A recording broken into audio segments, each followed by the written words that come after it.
استعدادا لبطولة أوروبا 2024 اكتسحت إسبانيا ضيفتها أيرلندا الشمالية ب5 أهداف لواحد.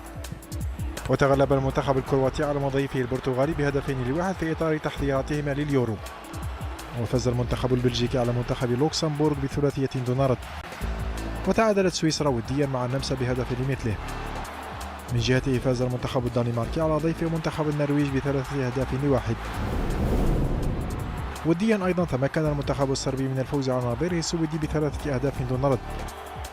وخيم التعادل بهدف لمثله على المباراة الودية التي جمعت منتخب سلوفينيا بنظيره البلغاري. سيغيب أركاديوش ميليك مهاجم يوفنتوس عن منتخب بولندا في بطولة أوروبا إثر تعرضه للإصابة في المواجهة الودية أمام أوكرانيا. توجت البولندية إيغا شفيونتك بلقب بطولة رولان جاروس للتنس للمرة الثالثة على التوالي والرابعة في مسيرتها، وذلك بفوزها على المصنفة الثانية عشرة الإيطالية جازمين باوليني بمجموعتين دون رد.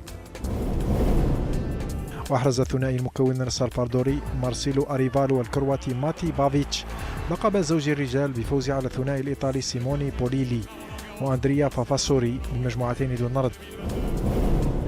سيكون البريطاني جورج راسل سائق مرسيدس أول المنطلقين في جائزة كندا الكبرى المرحلة التاسعة من بطولة العالم للفورمولا 1.